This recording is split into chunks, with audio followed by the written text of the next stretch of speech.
The News. Health Facts. Idol Joan Kamen. Nagkamang Dagiti Barangay Official City Barangay 26, San Mauricio, iti Ciudad Dilawag, particular Dagiti Barangay Health Worker ken Barangay Service Point Officer. Indasara ni Sangguniang Panlunsod Member RJ Fariñas, ang nagkamang dagiti ken kuana, palpasan at ti panakaiskat da itiakem, babayan ti desisyon at ti mismo apunong barangay. Kinunan na nga inimbitaran na dagitoy, tapon mailawlawag ken tapon maamuan, no na dagiti kalikagom da ama pasamak. Nakaila na diti dokumento nga agapo iti barangay nga epektibo iti June 1 ti panakaikat da iti pwesto gapo iti gross misconduct or loss of public trust and confidence. Inirekomendar na amayo man da ito iti City Health Court tapno masurot no anaman ti rumbeng maaramid tas kung may iti disciplinary action nga iso iti naglaon iti local government code. Imbatad na masapul kumapaylaeng adumalan ti hearing seknan ti reklamo iti barangay yung basar kadagiti barangay health worker ken barangay service point officer ket awan at ti napasamak. Gapoti da ito ket inirekomendara na iti SP Secretary ang mapakaamuan na ni punong barangay Marites Sahagod tapno no makapag titinonos da. Sabayatan na impakamumet ni Acting Vice Mayor James Brian Alcid at pagarup na nakapagsaritan digito ito ti rekomendasyon at ti DILG salon alawas ti napalabas yung kinunana kapadasin nanto ti makibin na laet no danto pay tsansa na mayornos ti banag yung madati nagbalin nga sarita ng noadan dagiti saan when no the damage has been done ko na idol bird. Idol Joan i-dissect tayo man anat problema ni Kapitan Marites Sahagon ti nagana? Ni punong barangay. Ni Kapitan Marites Sahagon iti barangay 26 ano problema na? Ada dagiti nakita ng orod nga violations dagiti barangay officials na iso nga inikat na iti pwesto in general kung na ado dagiti nagibasaran na iso na metlaing iti ng desisyon kin ado diti panakidasar na iti Sangguniang Panlunsod denggen tayo Idol Bernard. Okay. So that they are aware that in order to remove or discipline a barangay health worker, kahit masapol na surutin dito yung barangay ordinance tayo, Mr. Chairman. If there are any complaints, there should be and others is actually so Honorable RJ, technically they're not yet terminated. They are, Mr. Chairman, the letter states effective June 1. So can they still have a committee hearing with the said heads, department heads, or no more? They should just notify the proper body, Mr. Chairman, so that ma-notify na may bagang di gusto nga proseso di pinagpataw di disciplinary actions against barangay workers, Mr. Chairman. And that if the punong barangay issue the termination order, Mr. Chairman, that is grave abuse already, Mr. Chairman, because it states here in this ordinance that she cannot unilaterally or by on her own remove a barangay health worker, Mr. Chairman. Actually, we have one BSPO here, Mr. Chairman, and may I read the DILG opinion, Mr. Chairman? We have a DILG opinion here, Mr. Chairman. DILG opinion number 114 series of 2022. It states here, Mr. Chairman, Section 389, Chief Executive Powers, Duties, and Functions. The punong barangay shall, upon approval by a majority of all members of the Sangguniang Barangay, appoint or replace the said barangay official, Mr. Chairman.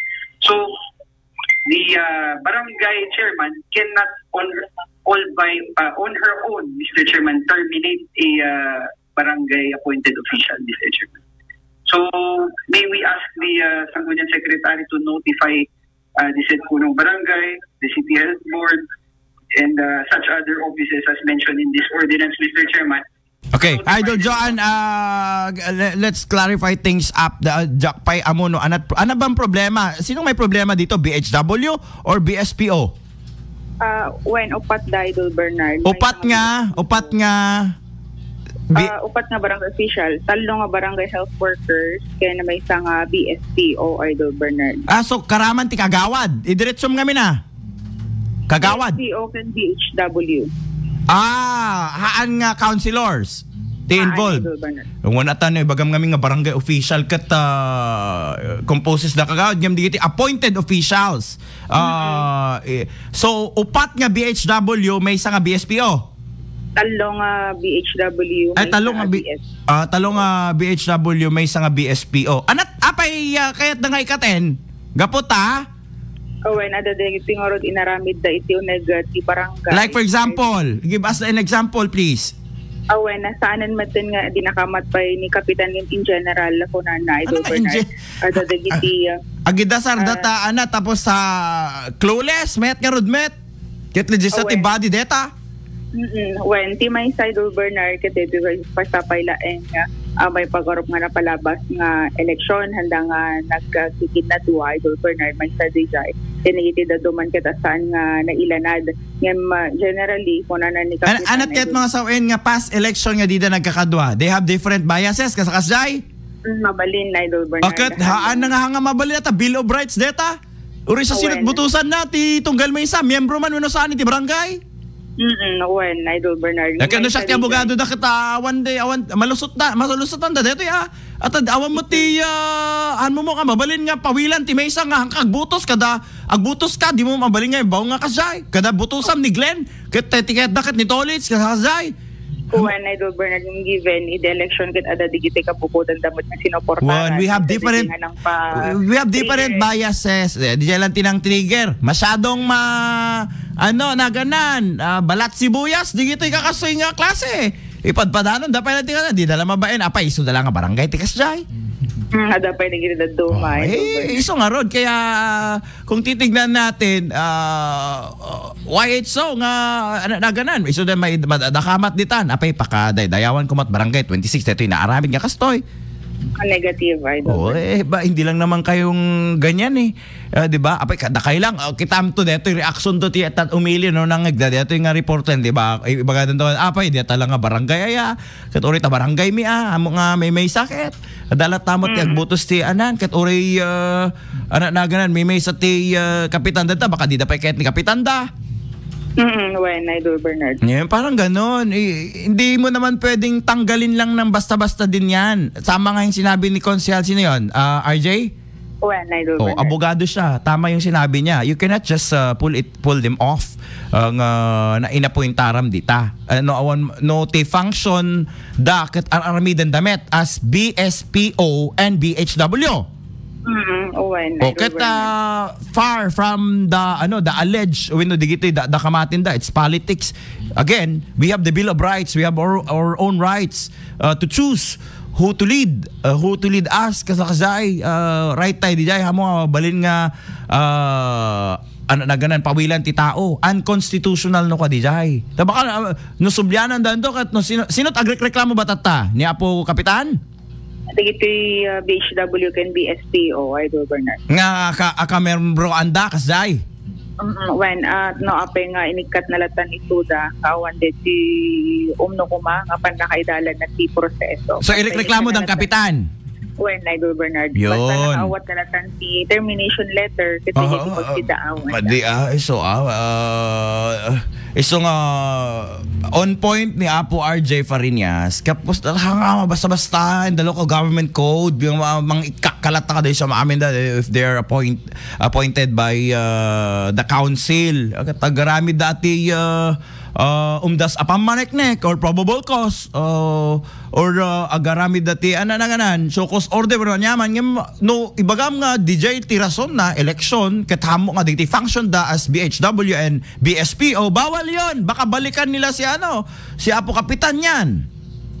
When iso nga nirekomendar da nga masuratan ni Kapitan sa amangan laenghan nga aware iso na karigiti alagaden Idol Bernard ken in team pagarup met ni acting Vice Mayor James Brian Alcid adang amin di dimon unan nga naitganon ken kuha na teknan kaya problema kan ti rekomendasyon ti DILG agpakaman lain pumadig iti PHW kan BSCO ngem awan ti napasama ka kasi ito nga nagki-clean Ada kumatikwa kasla amicable settlement da.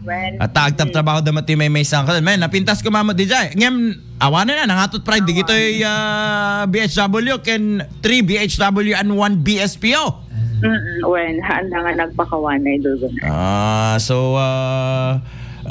Tuloy ang laban no aging nga patinggaan da ngam tela makunak siguro nabasa met no anat final verdict na di jay Idol Joan nga awang karapatan ni Apo Kapitan nga basta latang mang-ikat ka dakwada no kas pagarigan alaket mismo pa itabogado ti mangibagbagan ni nakamatin na pa iti Local Government Code of 1991. Go ahead Idol Joan. Na mag-iti siya dati lawag kadwa iti 99.5 basin lawag Idol Joan 15 or